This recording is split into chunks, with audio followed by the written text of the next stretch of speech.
society's quick to give your kids medicine and put an alphabet on it. Yes, they are. Something about these alphabets we need to stay away from. Can somebody say amen? Catch it if you got it. I called it. Amen. When people get to talking about alphabets, you got A, B, C, D, E. No. If somebody tell you they stay on the Alphabet Street in Las Vegas, do not go. You are on the west side. I'm just playing. I got love for the west side. Amen.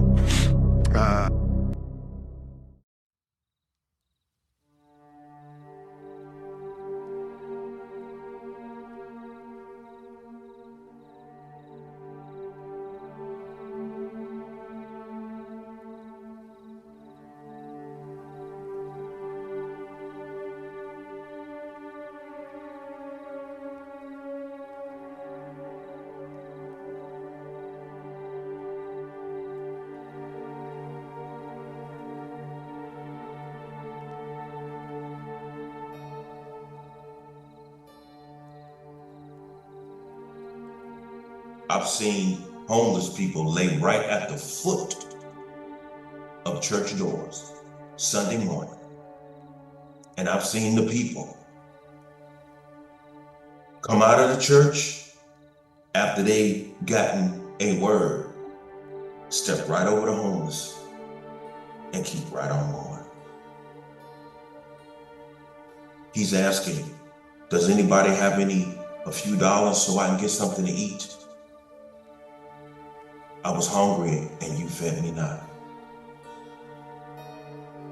I was homeless and you gave me no shelter. There was even a pastor who was telling me when he found out that I would pass out up to $200 every time I got paid to the homeless. He was telling me you shouldn't do that because most of those people could be on drugs and alcohol, could be. So he wasn't certain.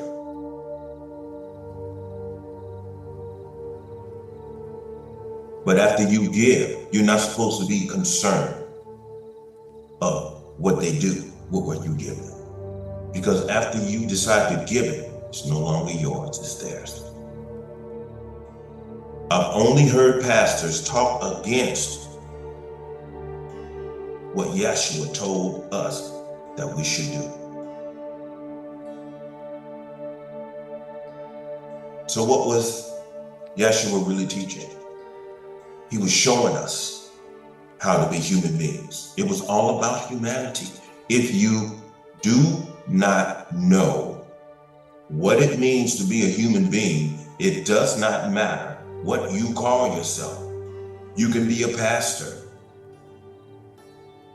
You can be a deacon. It doesn't matter if you are not concerned about the next human being. As I said before, it's too many of these pastors that are making themselves celebrities. You stand up there, you give this big sermon. You step down from your pulpit, and before you take one step, a couple of men get in front of you.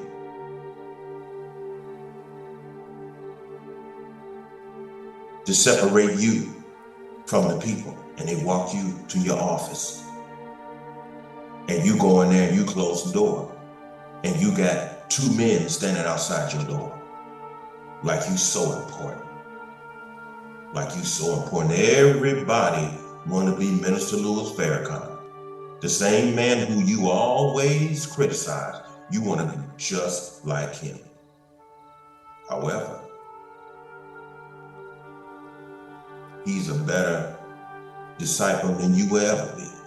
Now, am I speaking up for Minister Louis Farrakhan? I don't have to speak up for Minister Louis Farrakhan. I don't have to.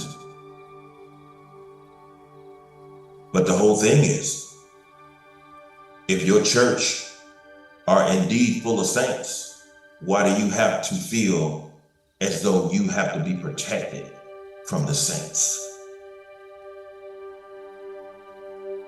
Why do you feel as though you have to be protected from people who you have produced to be saints?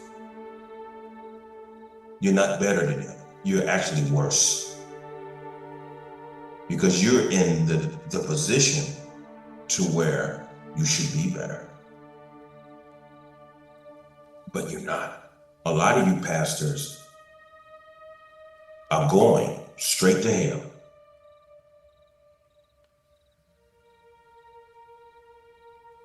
And it's going to be a whole lot of the people that's going to go right there with you. The only people that are not going to end up there are the people who are going to be warned of you. In other words, forgive them, Father, for they know not what they do. And why is that? Because they haven't been told the truth. They've been left in darkness, in confusion and disorder. They're confused. This is the reason why they know not what they do. When they speak against the lost sheep, they know not what they do because they've been taught against going to the lost sheep. Don't go to those alphabet streets. You stay away from there. And what did I hear? Everybody in the audience laughed. Ha ha ha. What the hell are you laughing at? If they live on the west side, you stay away from there. He's not the only one that I've heard speak that way. There are pastors that were on the west side. They've moved from the west side. The only time that they are even over there is every Sunday when they collect the money from the people. And they take that big bucket of money and they go elsewhere. Summerlin, Henderson, all of those different areas, but they don't live in the community.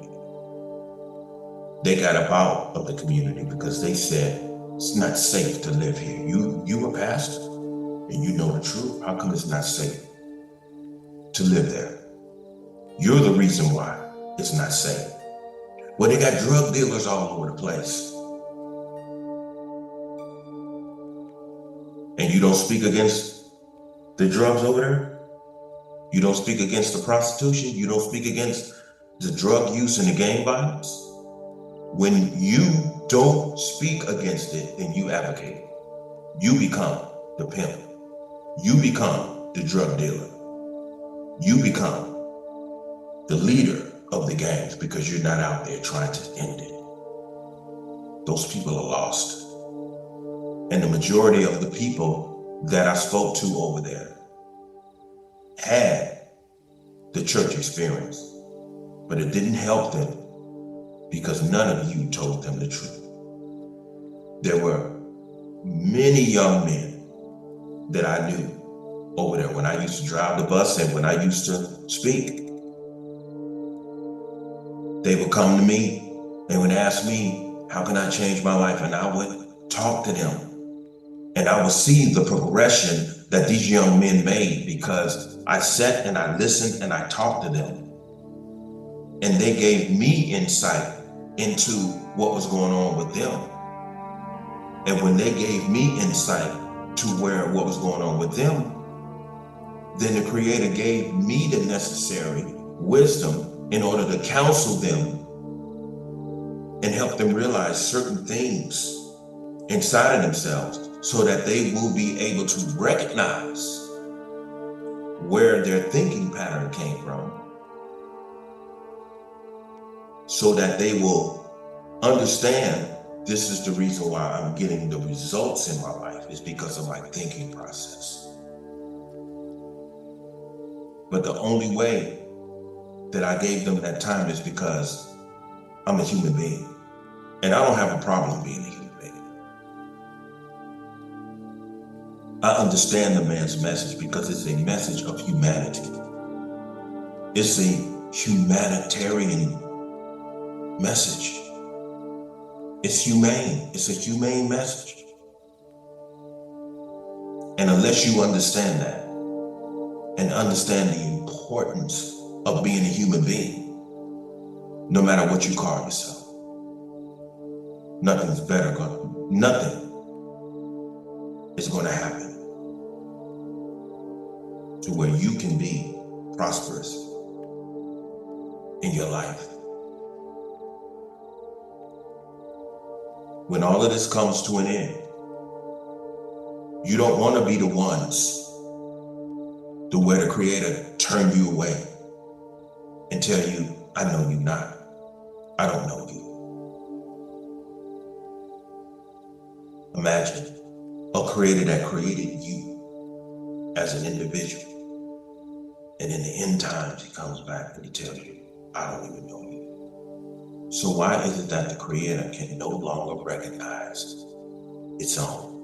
It's because you have been transformed into something that the Creator no longer recognizes as His own. And why is that? If you drive through that west side, or if you drive through North Las Vegas or anywhere on this planet, and if you see conditions that could be better, act on it. You should act on it. That's all you have to do. Act on it.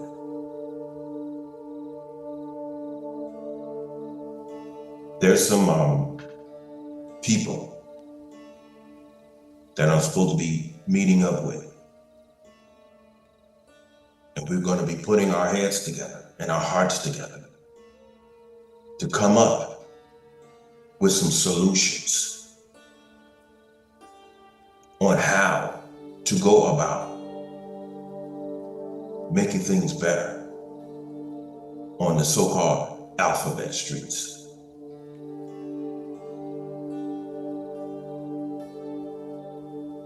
We're doing it for the sake of goodness. We're doing it because it's right, not because of being a disciple or a Christian or a Muslim. There's a mess over there. There's a mess all over the earth. And if you don't help clean it up in the last day, it's going to be bad news for you. Now, people may say, oh, well, he's still in that religious mind. You know, anyone who can look at society today and say that society is not going into darkness are totally blind, totally blind. You look at the world today, the world's going into darkness. It's going there. And you want to know who's taking it there? The so-called human beings are taking it there. And you want to know who is the main people that are supposed to not be a part of taking the world into darkness? The church folk and your pastors. You're supposed to be the beacon of light, trying your hardest to make this world a better place to exist.